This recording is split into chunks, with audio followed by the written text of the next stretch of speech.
Welcome back, gamer boys and girl. If you didn't see the last video, you should go check it out. It's gonna be linked up yonder somewhere. Anyway, we got a lot of shit to do in this video, so I'm gonna cut the crap in the intro right here, and we're just gonna get started. So thanks for watching, follow along. First thing on the agenda for today, accessory drive. In these boxes, we should have everything we need to make an LS work in a BRZ. So that basically means power steering delete, AC delete. AC delete's not necessary, but it's a race car. We don't need that shit. So in here, we got some stuff from our friends over at ICT Billet. If you've never heard of them, absolutely goated in the scene of LS swaps. Right here is their Corvette low mount alternator kit. Part number 551667-1.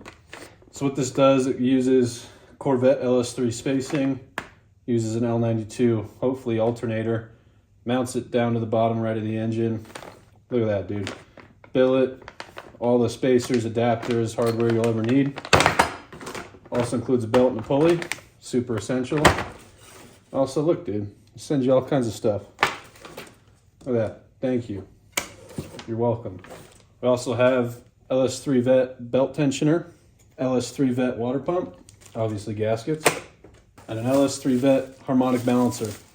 So all these goodies in combination with the factory alternator that came on the L92, which I'm gonna clean up, this thing's gross, should make a complete LS front accessory drive that's gonna work for our BRZ. So let's start bolting this shit up. All right, let's get the crank bolt out. First we gotta get the harmonic balancer on. And for that, I have a tool from O'Reilly's, good old O-Parts. 67306. Should be a GM Ford pulley, installer, yada yada. I'm gonna give it a shot, see if it works. As always, give your stuff a good wipe. Remember in the last episode, we got all this buttoned up with the Sicky oil pan, got all the timing covers squared away, so we should be good to go, and this should be nice and even. But we're gonna find out if this thing starts leaking or not. Got our Vet balancer here, brand new. Definitely not from Chevy, but that's okay. And we're just gonna get it started. All right, just get that started there so it doesn't fall off and I have to order another one. Probably gonna get that threaded on there. Give me an hour or two. You know what? I'm gonna see if I got a socket for this. Our plan almost went haywire before we even started. I don't have a wrench that big, but I do have a Honda axle nut socket, which is a 32 mil. And check that out. How neat is that? We're gonna see if this works. Obviously it's a 1/2 inch. We're just gonna start twisting her on and hoping for the best. All right, we have fully bottomed out. Check that out, super close.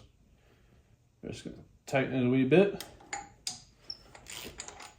Back our John off. And that was actually super easy. So here we've got all our factory water pump hardware.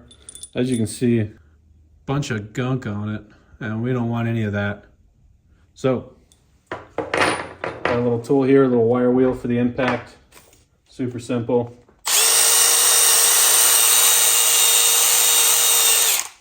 We're gonna clean that up, do that to all of them. We'll be good. Gave them a little rinsey poo in the sink as well. Sorry, roommates. But they're at least a little better. They'll be all right. Got some new ones right here from Gates. They look pretty decent. They're like the factory Chevy style, metal and rubber. So they should be okay. Okay, let's get this water pump on. So, let's get our gasket. Whoop. Let's get our gasket, 1 bolt. Just gonna get it started.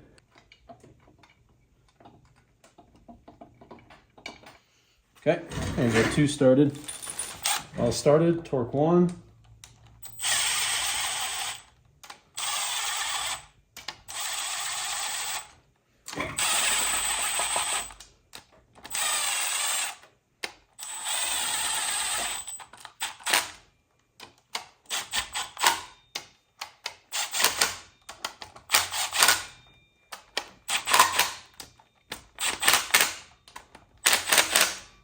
Water pump is mounted.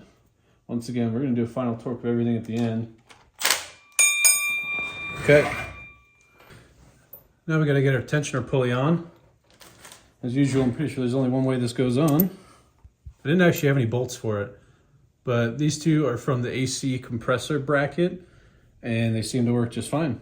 So we're going to run with it. They're pretty much the exact same length. I'm sure these are supposed to be shouldered, but hey, tight is tight. That'll be just fine. Bada bing, bada boom. So now we're on to the cool ICT billet stuff. Ooh. Once again, Corvette low mount alternator kit. Basically what this is gonna do. Bolts here probably in some way, shape or form. Probably that way actually. It's gonna allow us to mount the alternator right here, which is a factory Corvette low position. So let's pop this open. I'm actually gonna read these because I've never gotten anything this kind of relocate-y before. For anybody wondering, they've got nice, cool little pictures, so even someone as dumb as me can figure it out. A+ ICT. Also, I mean, pretty damn good quality, as you'd expect. Billet goodness. So in the kit, there's 2 long bolts, 1 short one. Short one right there. So let's start with that. We got our bracket right through the middle. Spacer on the back side. Get that started. Not me reading the instructions off camera. And I know I said I was going to clean this up. Don't worry, I'll do it later.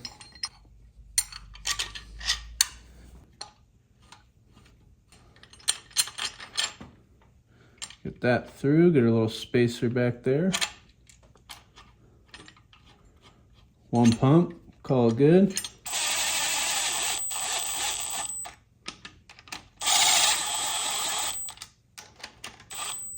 And wouldn't you know it, shit fits perfect. Thanks ICT Billet for doing the math. We also have our belt kit here, which comes with pulley and a hopefully appropriately sized belt. I think pulley probably goes in that last hole. It's probably got something to do with that spacer. Probably need washer, bolt. Yeah, that looks right to me.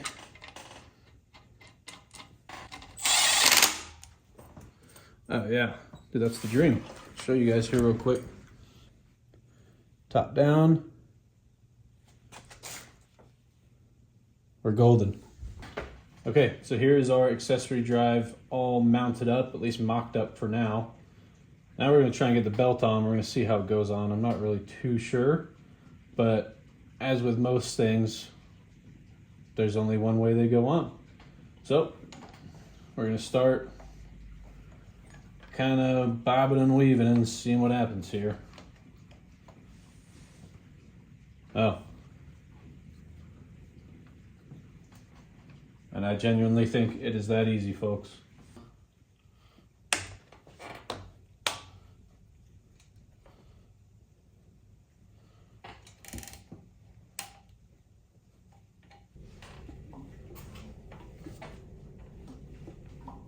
There's one. Okay, that noise worries me. Pull it in closer, maybe you guys can hear it. There's one. Now listen. Right there.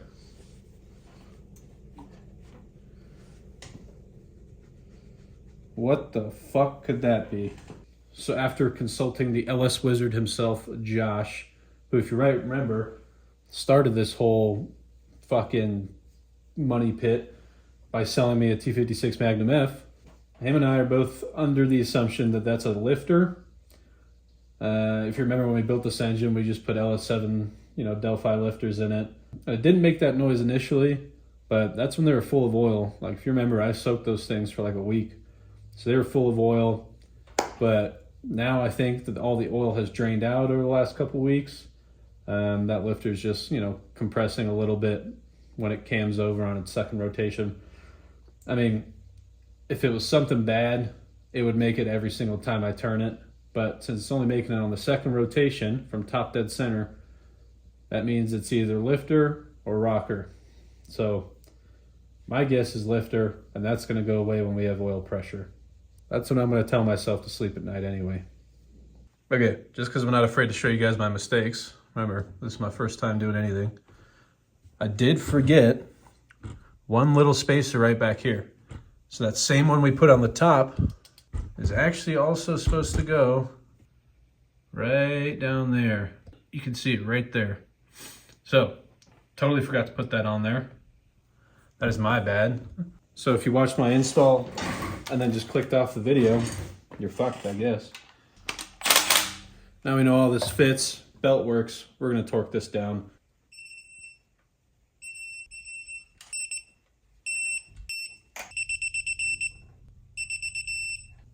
And since there weren't really any specs on the ICT billet bracket torque, I think I'm just gonna go 25. It seems like a safe bet for the bolt size and, you know, threading into aluminum. Okay, calling it good there.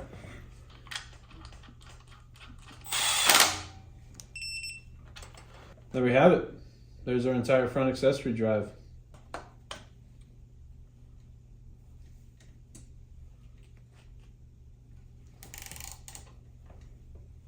Easy as that.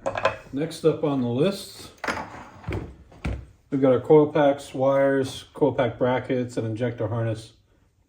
Now these came originally on the L92 that I got, but they're gross. I've got new plug wires, I've got new plugs. We're just gonna clean these up as best as we can here and get them stuck on.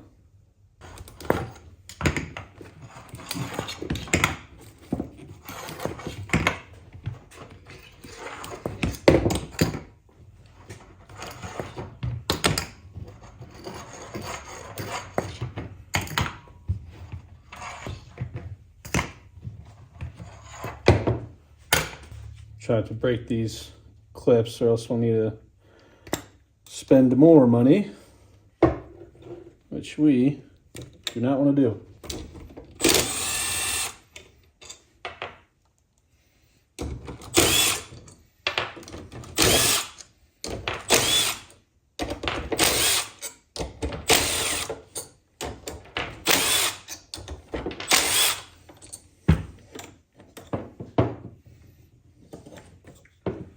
As you can see, these are actually in pretty good condition. So, should just need a good little wipe down, nothing too crazy.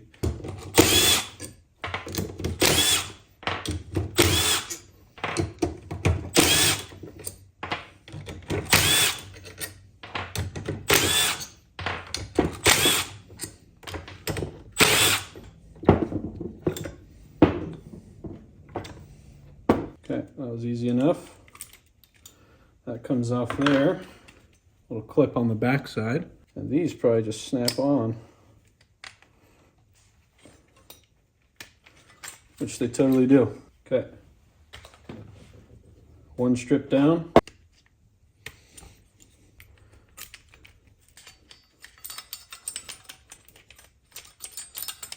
Come on now. All right. Both of these off. We're going to take them inside to the sink and wash them. While those are inside drying off, we're going to give these just a little wipe down.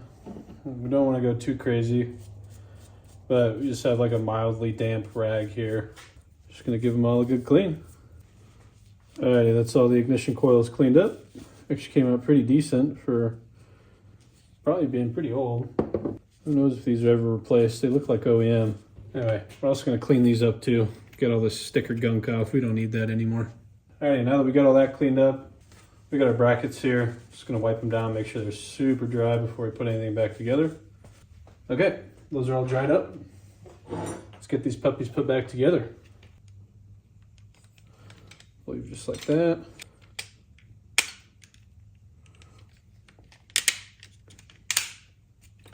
Boom.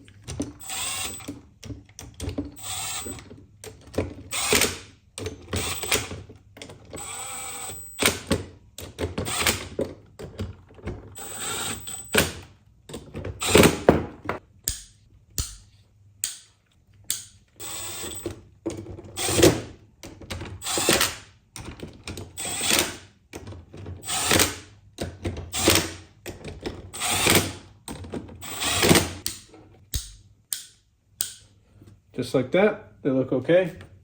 And they're gonna be good enough for what we're doing. I don't really know what side's what, but I don't think it matters. I'm assuming like that, because in typical GM fashion, that just fell right into place. Now, I just figured this out on the other side, but this is the windage tray that came in the original oil pan for this engine. And there's 4 bolts in it. And wouldn't you know, right in. Look at that, meant to be. Okay. Easy as that. Now we're gonna do everybody's favorite job on a Subaru, although hardly a Subaru anymore. Spark plugs, 41162. They're AC Delco Iridiums for a 2012 Vet. Should work great.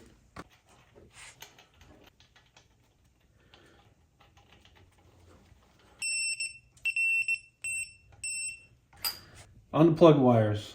Originally had this set, which was given to me by Joe, but as you can see, they're slightly longer than what came with the L92. Even though they are brand new, just that little bit of extra length there kind of makes them hang out over above where the headers are going to be. So these are going to be a no-go, unfortunately, but always good to have spares. Plus, I think Joe got them for free anyway. So anyway, I just took the heat shields off, gave it some Scotch-Brite. Actually came out pretty good. Kind of just cleaned up the actual wire. And these should be good for now. Like I said, I'll probably end up buying some new ones that are this length at some point. And when it's time, when I've got more cheddar, we'll get some new ones.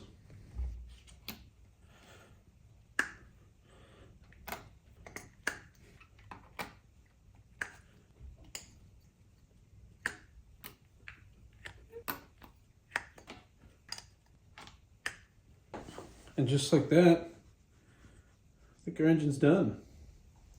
Alrighty, and just like that, we have a pretty much complete LS3 ready for that car.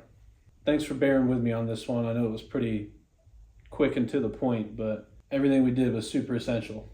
We got everything from ICT billet all installed. Got our factory L92 alternator, which still amazed that all that stuff works, but of course, ICT knows what they're doing. We got our LS3 Vet water pump and tensioner, LS3 Vet pulley, and we also got on our ignition coils, plugs, and wires. So there's pretty much nothing else left to do on this engine, except for the one obvious thing, which it doesn't have an intake. So if you or anybody you know has an LS3 complete OEM intake, I'm talking intake, injectors, fuel rails, and throttle body, let your boy know. Cut me a good deal and I'll buy it off you. So stay tuned for next week. So we're going to have that interior out of the BRZ. We're going to have that sticky transmount bolted up, which is one of the very few things remaining to actually get this drivetrain in the car. Should be a banger. Stick around for that. So like I said, stay tuned. Thanks for watching. We'll catch you guys on the next one. Hi, Mom and Dad. Later.